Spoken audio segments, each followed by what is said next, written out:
on the street. Senator Ted Cruz is a Republican out of Texas. He's with me now. Senator, there's a reason why there was bipartisan objection to releasing these 5 guys for years here. No, that's exactly right, Megan. I mean, this entire deal is extremely troubling. The president decided to make a deal with terrorists, Taliban, that are closely affiliated and interwoven with al-Qaeda.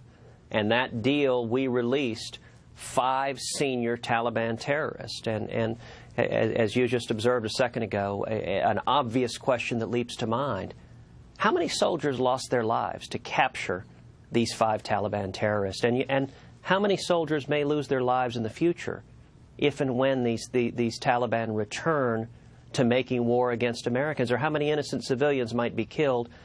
And, you know, as this thing has unwound in the last 72 hours, and we've seen the questions that have been raised about Sergeant Bergdahl, well, there's a whole set of new questions that are raised about what the president knew and when he knew it, what they knew about Sergeant Bergdahl's conduct, about all of the very serious allegations that have been raised, what kind of vetting went on, or did they simply make this deal and send these terrorists over without doing any vetting at all? And that's a question we need to answer. There are some reports that there were objections inside the administration that were overruled.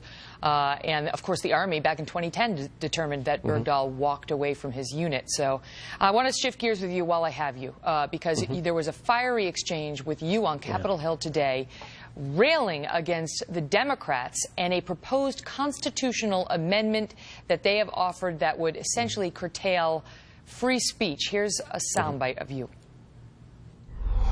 This amendment is about power, and it is about politicians silencing the citizens. Mr. Chairman,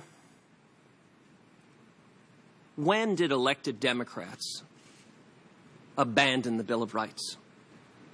Mr. Chairman, where did the liberals go? They say this is about campaign finance and reining in big corporate dollars. Well, Megan, those are their talking points, but they filed an amendment to the Constitution that would repeal the free speech protections of the First Amendment. What the amendment would do, if adopted, is give Congress plenary authority, absolute authority, to regulate all political speech. It's not limited to corporations. It's not limited to the nefarious billionaires they talk about. It is every single individual citizen. And 42 Democrats have signed on to repealing the First Amendment. You know, in the course of the hearing, I quoted Ted Kennedy, who, when Democrats tried this back in 1997, he rightly observed, for over 200 years, we haven't amended the Bill of Rights. Now is not the time to start. And it is, this should trouble everyone, that elected Democrats are trying to give Congress the power to muzzle citizens, to muzzle both Planned Parenthood and National Right to Life, to muzzle the NRA and the Brady Center for Handgun Control, to muzzle labor unions, to muzzle individual citizens, to ban books and movies. And that is contrary to the most fundamental protections our democracy is built on. This, of course, all relates back to Citizens United, a Supreme Court decision that the Democrats and the president remain very unhappy with. Senator, thanks for being here. Well, thank you, and I'm very proud that so many people are standing up and, in fact, are using the hashtag #Don'tRepeal1A to stand up and defend the First Amendment. It's critical to our democracy functioning. All the best, sir. Thank you. Well, we have breaking news in tonight's big primaries, including a couple of contests that could affect the balance of power in the U.S. Senate. Chris Direwalt tells us what we need to know next. Plus, in the hour